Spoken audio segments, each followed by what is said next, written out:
காஞ்சிபுரம் மாவட்டம் ஸ்ரீபெரும்புத்தூரில் உள்ள கோவிலில் தற்போது மழைநீரானது சூழ்ந்துள்ளது. அது தொடர்பான காட்சிகளை நாம் பார்த்து கொண்டிருக்கிறோம். காஞ்சிபுரம் மாவட்டம் ஸ்ரீபெரும்புத்தூரில் உள்ள ஸ்ரீ ஆதிகேசவ பெருமாள் கோவிலுக்குள் மழைநீரானது தற்போது புகுந்துள்ளது. இதனால் பக்தர்கள் கடும் அவதியடைந்து வருகின்றனர். கோவிலின் மேல்தளத்தில் இருந்து விழுந்த மழைநீர் பிரகார பாதை வழியாக தற்போது குளம் போல காட்சியளிக்கிறது. இது தொடர்பான கூடுதல் தகவல்களை தருவதற்காக நமது செய்தியாளர் பூபாலன் இணைப்பில் இருக்கிறார். வணக்கம் பூபாலன். இப்ப பாத்தீங்கன்னா கோவிலுக்குள்ள மழை நீரானது புகுந்திருக்கு. அதனால பக்தர்கள் சுவாமி தரிசனம் செய்யக்கூடிய நிலை ஏற்பட்டிருக்கு. அந்த களத்திலிருந்து உங்க தகவல்களை சொல்லுங்க.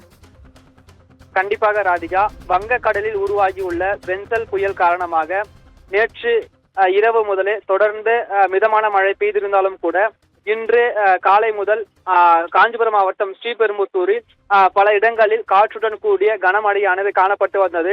இந்த தொடர் கனமழையின் காரணமாக சாலைகளிலும் நெடுஞ்சாலைகளிலும் தொடர்ந்து மழை நீரானது பெருக்கெடுத்து ஓடியது. இந்த நிலையில் ஸ்ரீபெரும்புத்தூர்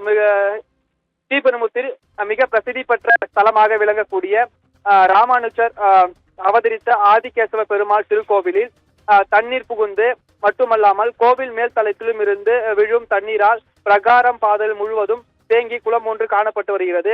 நுழைவாயில் மற்றும் கோவிலை சுற்றி தேங்கி நிற்கும் மழைநீர் பக்தர்கள் மிகவும் சிரமப்பட்டு நடந்து செல்வதாக தெரிகிறது. இதே போன்று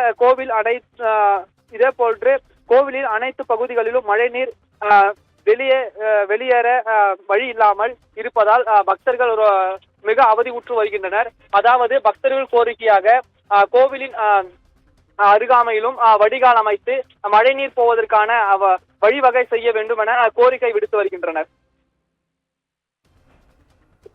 உங்க தகவல்களுக்கு நன்றி பூபாலன்.